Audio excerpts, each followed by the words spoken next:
thank you very much. It's an honor to have President Zelensky of Ukraine, and we've been working very hard, very close. So we've actually known each other for a long time. We've been dealing with each other for a long time, and very well.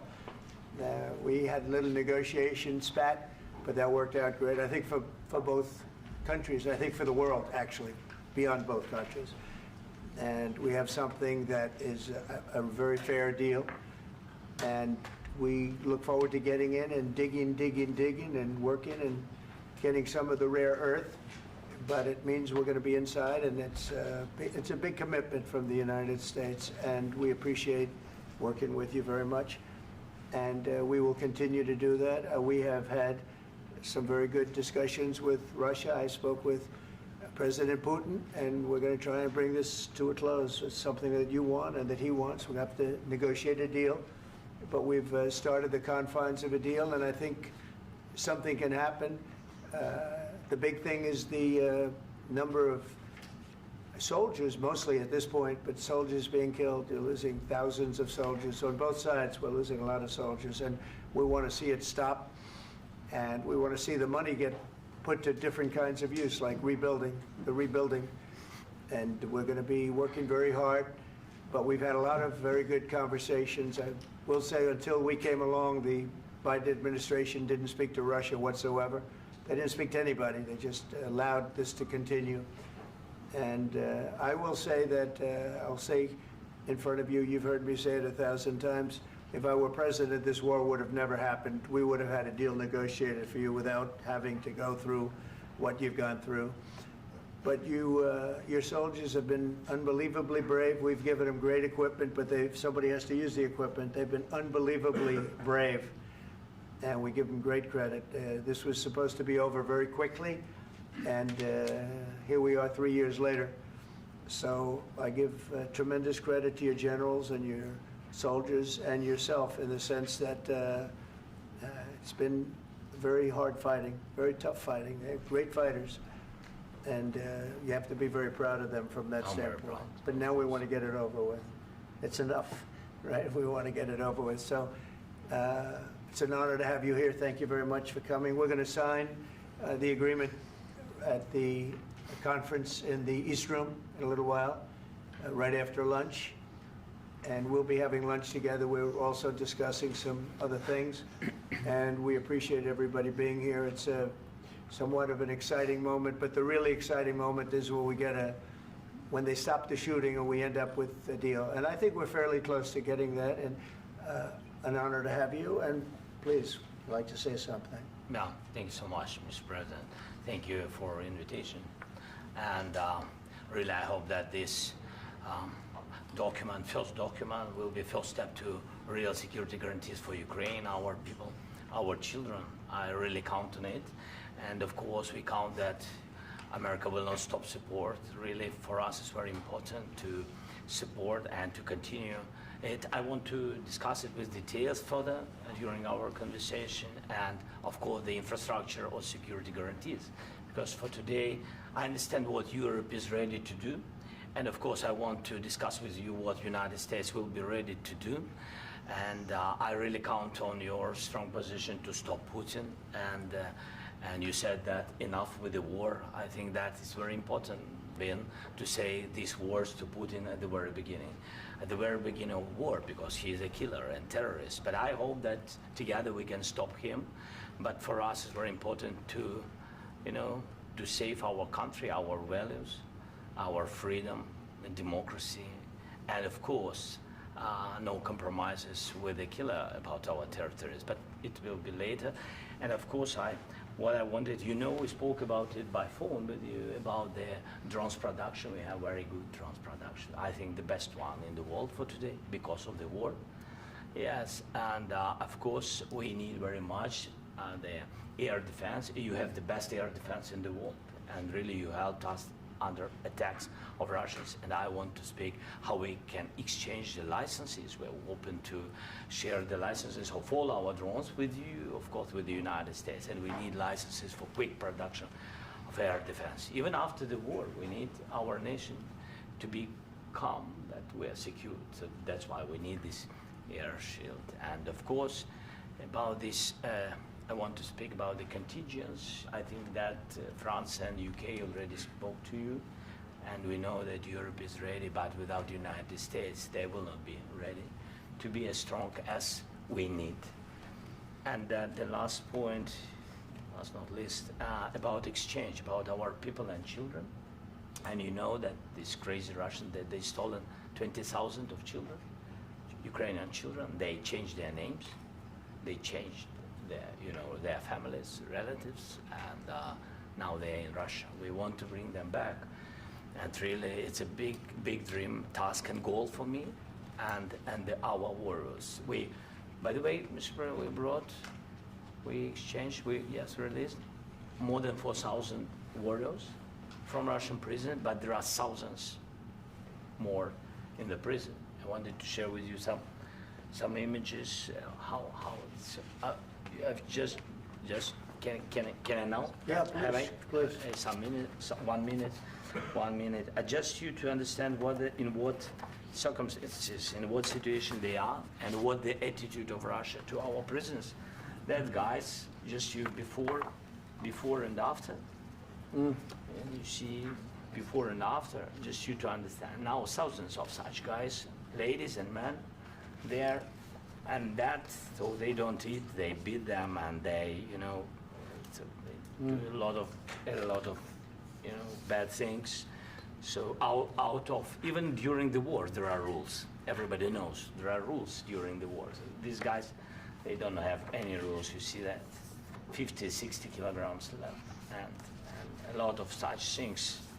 And I didn't want to show you what the changes with images of children, because I will just share with you. And I mean, it's looking tragic. Yep, that's tough stuff. Yeah, I wanted very much to give you, and you see it. Yeah. This is pastor, by the way. They stolen pastors, because it's not Russian church. They stolen pastors and moved pastors to the prison. At the end of last year, we brought 3 pastors, and we could exchange them. And this is pastor, you see. Yeah, that's tough. Yeah, so I mean, this I wanted to show you, and this. So thank you very much. We want to get that ended, right? Yeah, of course. We And want. I think we will. And We have to, of course. do you have any questions, please? Mr. President. Thank you, Mr. President. With the, how much money is the U.S. going to put into the fund that is being created today, and how does this provide long-term security for Ukraine? Well, we don't know exactly how much, because we're going to be putting some money in a fund that we're going to get from the raw earth that we're going to be taking and sharing in terms of revenue. So it's going to be a lot of money will be made from the sale and from the use of raw earth. And as you know, our country doesn't have much raw earth. We have a lot of oil and gas, but we don't have a lot of the raw earth. And what we do have is protected by the environmentalists, but that can be unprotected, but still it's not very much. They have among the best in the world in terms of raw earth. So we're going to be using that, using it for all of the things we do, including AI and including weapons and the military, and it's really going to very much satisfy our needs. So it's something that just worked out really well. We have a lot of oil, and we have a lot of gas, we have a lot, but we don't have raw earth. So this has just about every component of the raw earth that we need for computers, for all of the things we do. This puts us in great shape. And on long-term security for Ukraine, how does this provide it? I think they're going to have great luck. I think once we make the agreement, that's going to be 95% of it. They're not going to go back to fighting.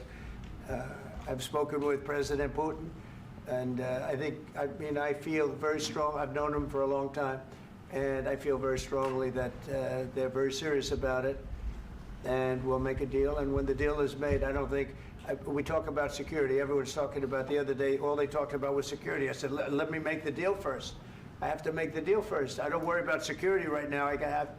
We have to have a deal, because right now, last week, 2,000 soldiers died on both sides. 2,000. And they're losing 1,000, 2,000, 3,000 a week. So as we sit here and we talk, people are getting shot and dying on the battlefield. And, you know, they're not American soldiers, but they're Russian soldiers and they're Ukrainian soldiers, and we want to be able to stop it. And we want to be able also to spend money on other things. We don't want to, this is a tremendous amount of money. And what the Biden administration did was terrible. They were giving money, but he had no security on the money. Europe, as you know, gave much less money, but they had security. It was in the form of a loan. They get their money back, and we didn't. And now, at least we're protected because the American taxpayer has to be protected too. But this is an incredible agreement for Ukraine because we have a big investment in their country now, and what they have, very few people have.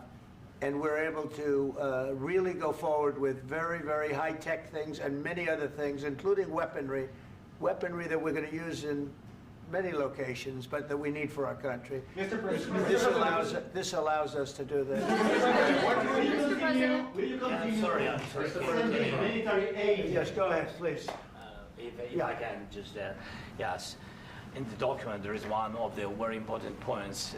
If we speak about business and investment, we never had LNG terminals in Ukraine. This document will open. I mean, the next documents, but anyway, here we see in the framework, we see really goodwill for this. LNG terminals for us is very important, and I think for security of European continent. We have the biggest storage, gas storage. We have the biggest in Europe. Yes, yes, and we can use it. Use it for LNG. Use it for LNG, and we will do it. And really, we can help Europe because Europe really helped.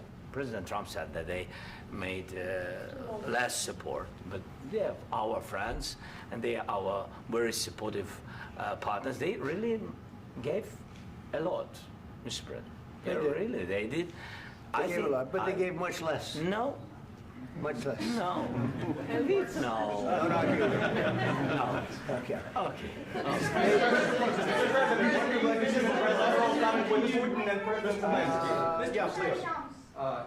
Mr. President Trump, you have repeatedly called the deal with Ukraine as a historical one. And as a President of the United States, you make historical decisions in other issues which affect America and other world. So what place in the world history do you want to take? And do you associate yourself with any famous historical figures? Yeah, I'd say George Washington, Abraham Lincoln. I would say I'm far superior to George Washington and Abraham Lincoln. Now, you know I'm only kidding, right? Because when I say that, the fake news is going to go wild. They're going to say he considers himself to be better than Washington. But you never know. You never know. I don't compare myself to anybody. I'm here to do a job. We've had a great 35 days or whatever it might be, a month, a little more than a month. We've accomplished tremendous amounts. Not only this would be a very great achievement if we could get the war stopped and get them back to normalization. I think that's going to happen. We've had very good talks on both sides, as you know. But I think we've done a very good job, just generally. If you look at all of the things we've done in 30 days, they're saying there's never been a opening for a president. The first month, there's never been a first month like we've had. And this is one of the very important things. This, to me, is one of the most important things because we have tremendous death taking place as we speak, and I don't want to have that. You know, think of the parents, whether they're in Russia or Ukraine, think of the parents of all these people being killed needlessly. They came to our territory. Should have never started.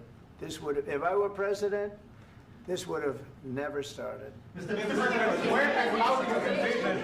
Mr. President, will you continue sending military aid to Ukraine after the U.S. signs this agreement with Ukraine? Yeah, we're And the going to be question continuing. to President Zelensky, do you feel like the U.S. is on your side, that that President Trump is on your side at this moment? Right. What do you think? He wants to know, do you think that, sort of a stupid question. I guess we wouldn't be here if I wasn't. I think that the United States on our side from the very beginning of occupation, and I think that President Trump on our side, and of course, I'm sure that United States President will not stop support. This is crucial for us. It's important for us. Yes. And Putin, the president speaks about the people and the soldiers which are dying, but they came to our territory, they came to our land. They began this war, and they have to stop. And I think this is the question, with really the most important question. Can President Trump, I hope yes, with some other allies, to stop Putin, withdraw these enemies, our enemy, withdraw these troops from our land? And I think that you asked about the history, I think that if President, or when, he will stop Putin, if President Trump will bring peace to our country, I think he will be on this wall. I think. We've had very, very good talks. What about military aid to Ukraine? President Zelensky just said that there will be no compromises with Vladimir Putin. I just wanted to ask both of you, firstly, are there compromises that you think that President Zelensky is going to have to make? And President Zelensky, is there anything that you think you may be able to offer or bring to the table, for example, elections? Thank you. I think you're going to have to always make compromises. You can't do any deals without compromises. So certainly he's going to have to make some compromises, but hopefully they won't be as big as some people think you're going to have to make. That's all. That's all we can do. I'm here as an arbitrator, as a mediator to a certain extent between two parties that have been very hostile. To put it mildly, they've been very hostile. This has been a vicious war. This has been a vicious war. You know, it's a very level battlefield, and those bullets go out, and as I've said many times, we were talking about it with Pete, many times the only thing stopping those bullets is a human body. And in the case we're talking about, generally young human bodies are stopping a lot of bullets. It's dead level. That's why it's great farmland. It's great land. It's great farmland, but there's very little protection against the bullets that are being, and other things that are being shot. So all I can do is see if I can get everybody at the table and get an agreement. And I think we're going to end up with an agreement. Otherwise, I wouldn't probably be even here today. Mr. President, I've got two questions for you. You think ultimately your legacy will be the peacemaker and not the president that led this country into another war and ended foreign wars? And I've got a question. I hope it will. I mean, I hope I'm going to be remembered as a peacemaker. This would be a great thing if we could do this. I'm doing this to save lives more than anything else. Second is to save a lot of money, but I consider that to be far less important. So I hope I'm going to, thank you, Brian, for that question. It was a nice question.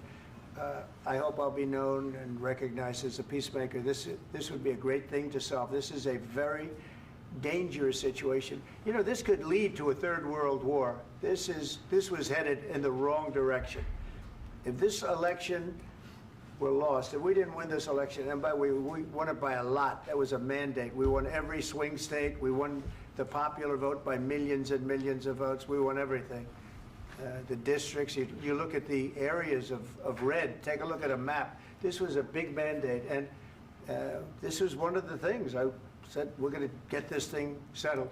If we didn't win, I think this could have very well ended up in a third world war, and that would not have been a good situation. What was your second question? And my second question for President Zelensky, why don't you wear a suit?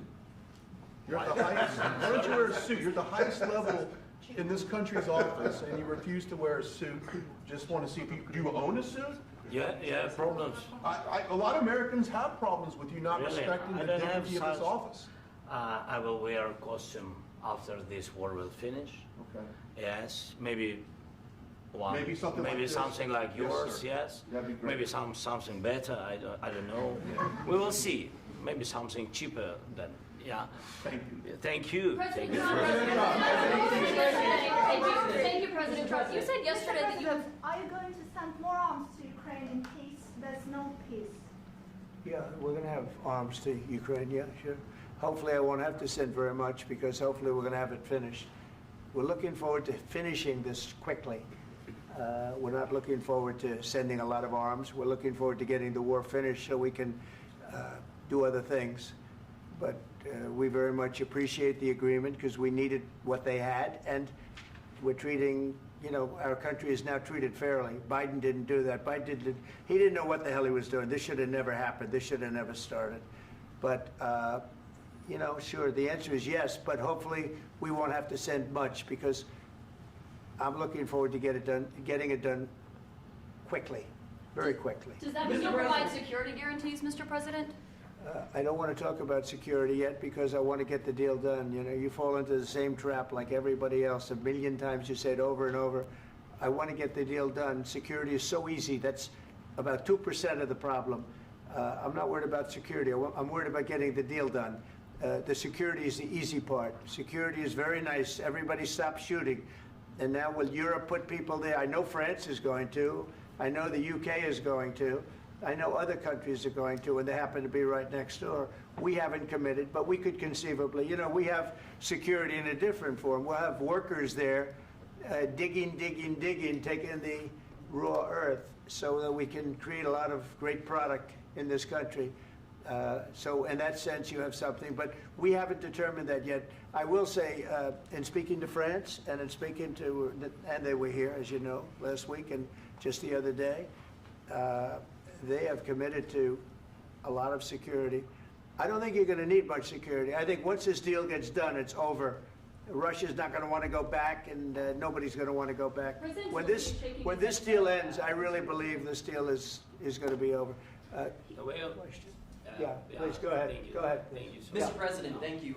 You had Joseph Macron and Keir Starmer at the White House this past week, both of whom praised your courage and conviction to lead the pathway towards peace. Yes. Part of that involved, though, re-engaging Russia in diplomatic relations, something that previous leaders lacked the conviction to do so. What gave you the moral courage and conviction to step forward and lead that? Well, I love this guy.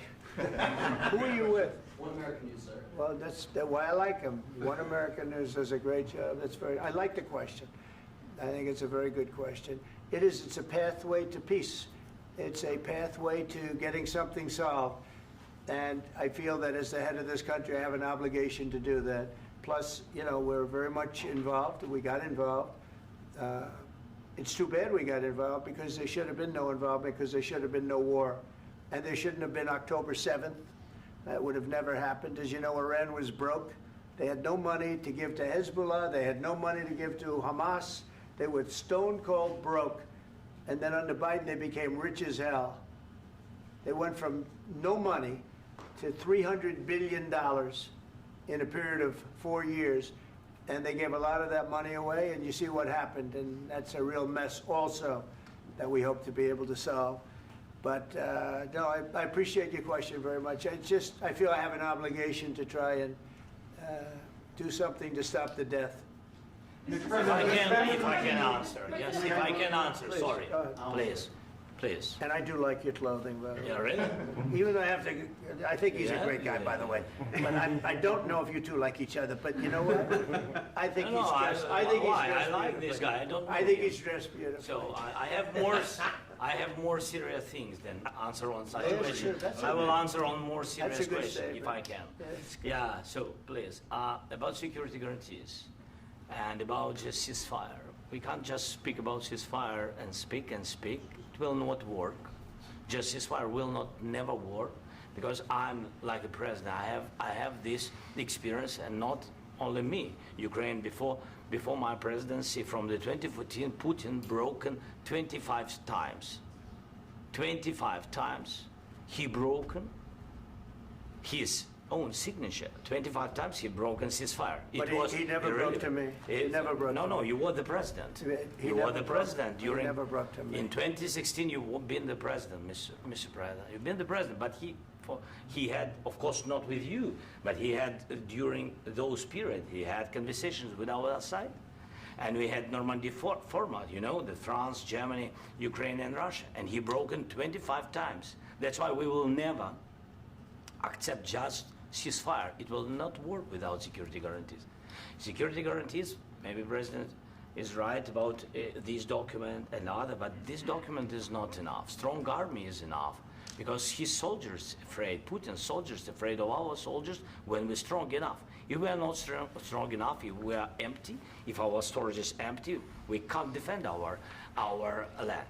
Today, you know, he knows that we have all the world knows that we have meeting. Yes, why he's using ballistic? Putin today using ballistic on our hospitals, schools, and etc. Ballistic. So he knows that we are here and that President Trump is really have goodwill to stop this war. And you hear now the president. So why he's using? So he doesn't want to stop. He doesn't want. But I hope that we will do it. Really, we'll do it.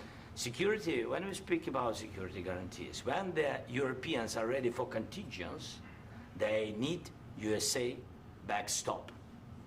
If there will not be United States, we will not never have any contingents, strong contingents from the Europeans, because they don't want to divide alliance, connection between the United States as the main and strongest ally and Europeans. And this is crucial, this is important. That's what we want to speak about very much.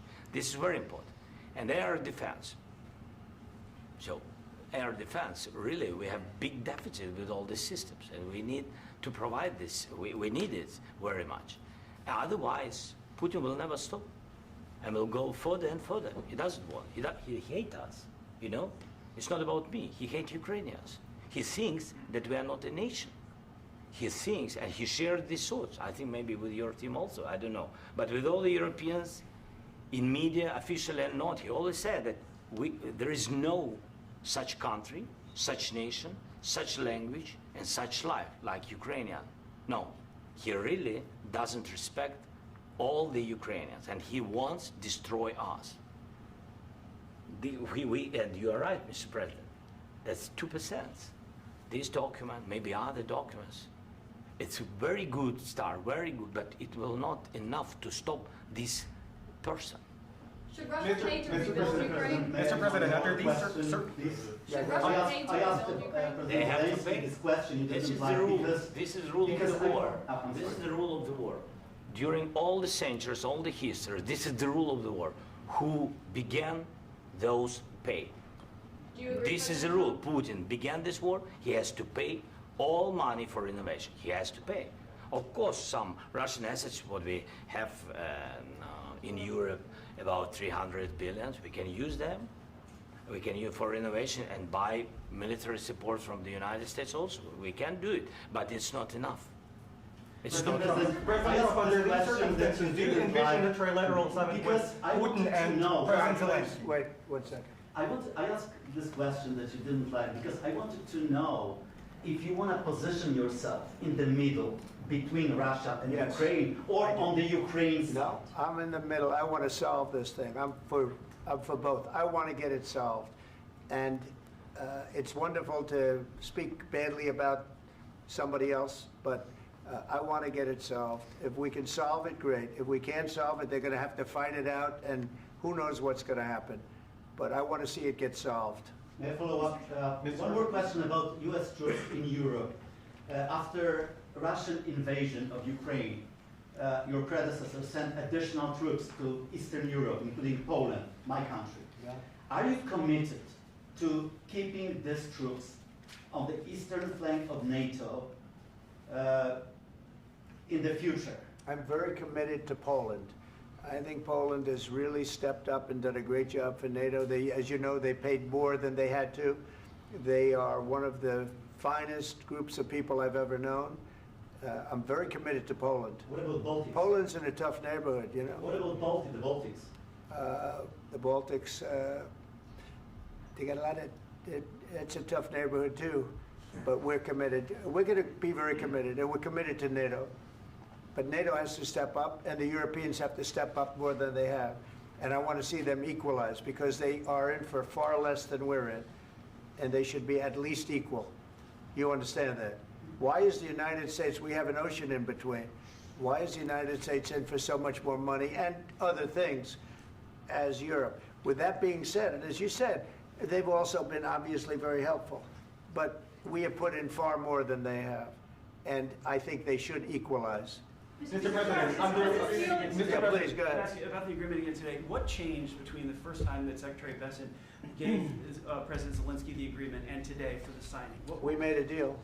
So What was the I'm just- deciding factor? I'm a business person. We made a deal. That's what changed. Mr. President, I didn't think we were going to make a deal, and we ended up making the deal, so that changed. Mr. President, what and how do you envision a trilateral summit with President Zelensky and Putin? I don't know, under but these it's, well, they circumstances? don't like each other, I can tell you that. Okay? They do not like each other. This is not a love match, and it's unfortunate. That's why you're in this situation. The United States should not have allowed this to happen, okay? The United States, run by a man that didn't know much, I'm going to be very nice, run by an incompetent person, very incompetent person, should never have allowed this to happen. I've stopped wars. I've stopped many wars. My people will tell you, I stopped wars that nobody ever heard about. I stopped wars before they ever started. You can look at some of, I could give you a lot of nations that would tell you right now they were probably going to war. I could tell you right now there's a nation thinking about going to war on something that nobody in this room has ever even heard about. Two smaller nations, but big, still big. And I think I've stopped it. But this should have never happened. Mr. President, Sorry, just a second. About any negotiations. First of all, I want really to tell you, and I think that everybody understands that Ukraine, more than Ukrainians, nobody wants to stop this war. But at the future, any negotiations, it's understandable that two sides of the war, not Russia and the United States, because this is not the war between Russia and the United States. This is war of Russia against Ukraine and Ukrainian people. So these two sides will be at the anyway will be at the negotiation table. Then of course United States, like the strongest partner of the Ukraine, and of course Europe. I think Europe is very important. I want to speak about it with the president. Yes, Europe is very important for us because we really defend Europe for today. All Europeans really recognize that we are defending the line, and they have real life, and our people are dying. That's why they helped us. And also, it's about the NATO. Yes, between, like the president said, you have big, nice ocean. Yes, between us. But if we will not stay, Russia will go further to Baltics and to Poland, by the way. But first to the Baltics. It's understandable for them because they've been in the USSR. You know, they've been one of the republics of the USSR, and Putin wants to bring them back to his empire. It's a fact. And when he will go there, if we will not stay, you will fight. Your American soldiers, it doesn't matter, do you have ocean or not, your soldiers will fight. Mr. President, would you be willing to visit Ukraine, maybe Kyiv or Odessa, which is known to be at the river of the Black Sea? It was my question. Yeah. I'm sorry. I don't want to talk about Odessa now. Let's not talk about Odessa. I want to talk about making a deal, getting peace. We don't have to talk about Odessa, but a lot of cities have been destroyed. A lot of cities that are not recognizable. There's not a building standing.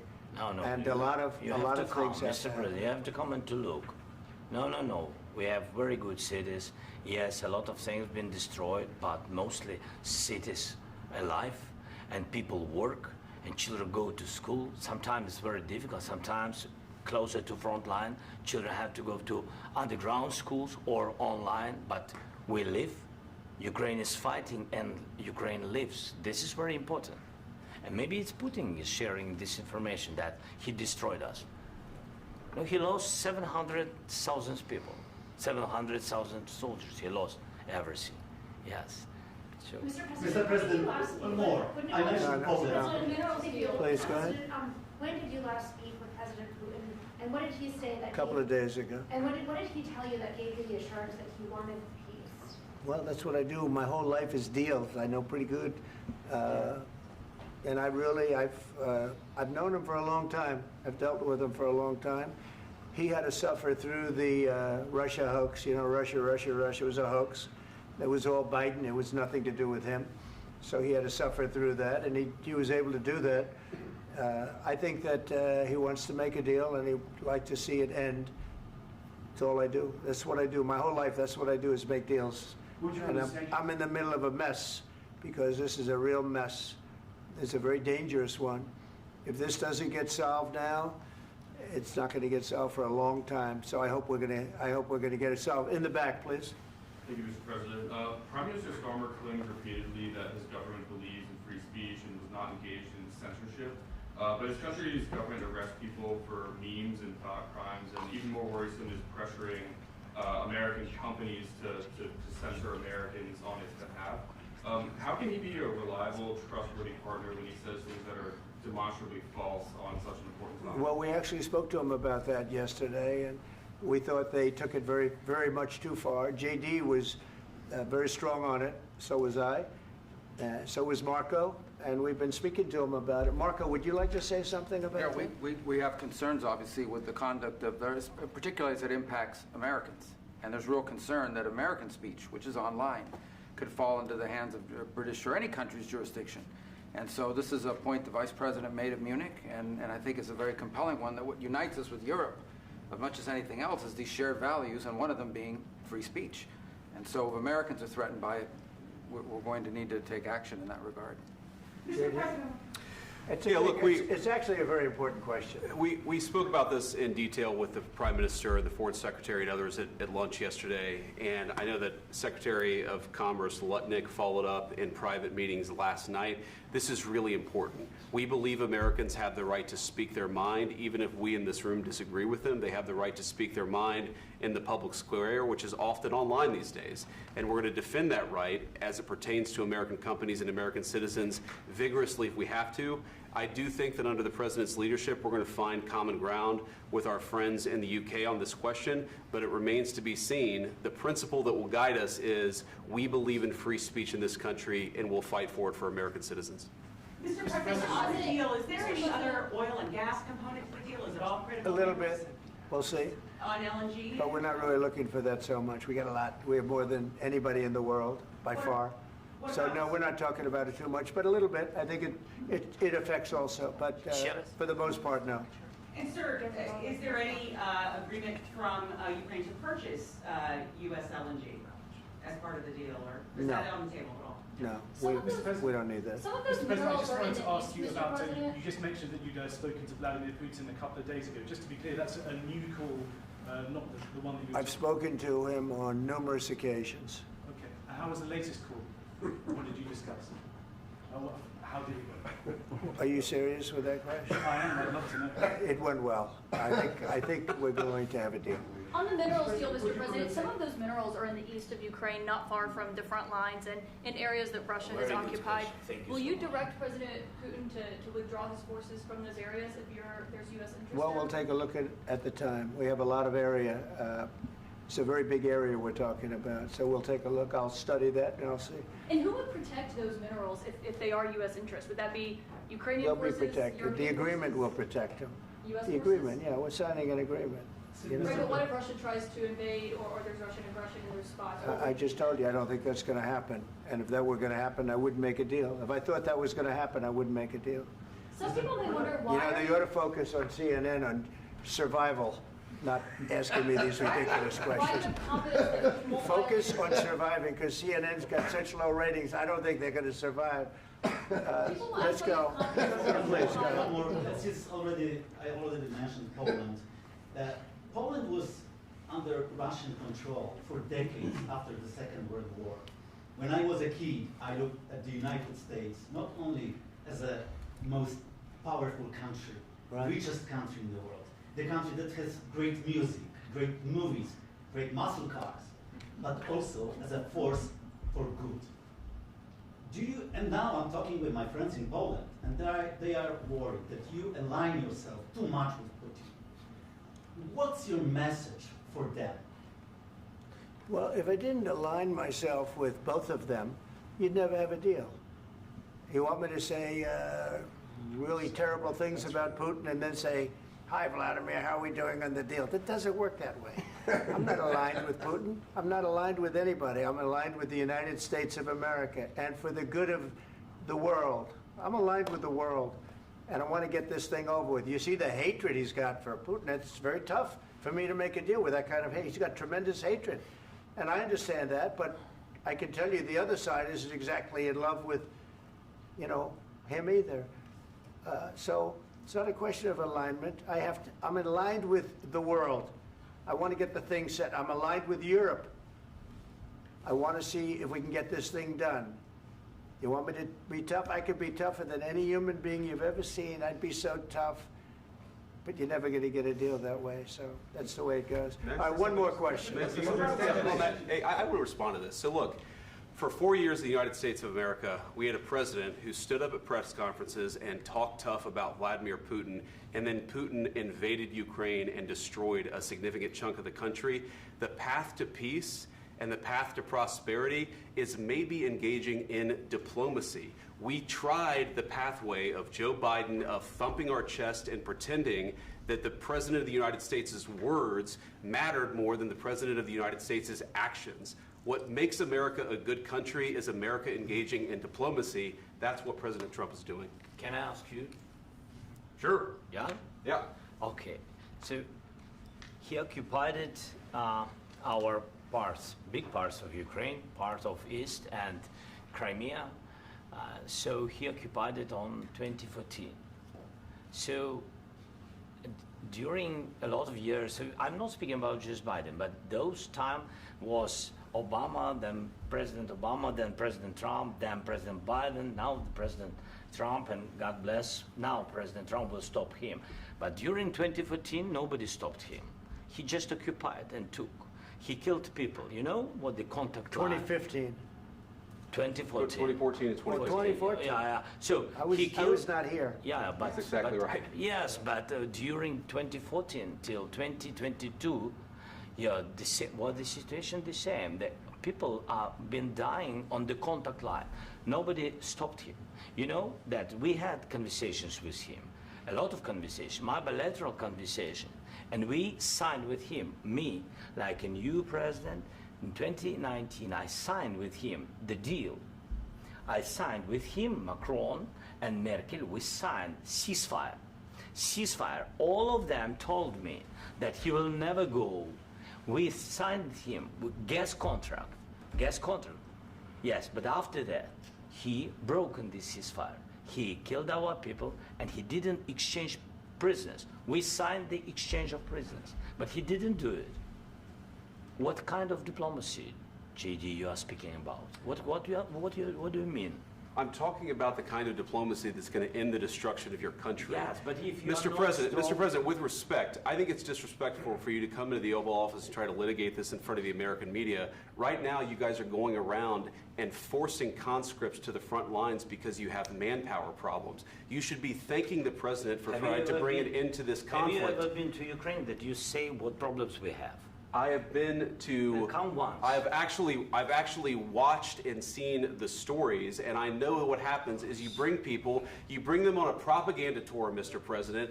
Do you disagree that you've had problems bringing people into your military? And do you think that it's respectful to come to the Oval Office of the United States of America and attack the administration that is trying to prevent the destruction of your country? A lot of questions. Let's start from the beginning. Sure. First of all, during the war, everybody has problems, even you, but you have nice ocean and don't feel now, but you will feel it in the future. God bless. You don't know that. God bless. You don't God know bless. that. You will not have a war. Don't tell us what we're going to feel. We're trying to solve a problem. Don't tell us what we're going to feel. I'm not telling you. Because I'm you're in no answering on position this to question. dictate that. That's Remember exactly what this. you're doing. I'm not You're dictating. in no position to dictate what we're going to feel.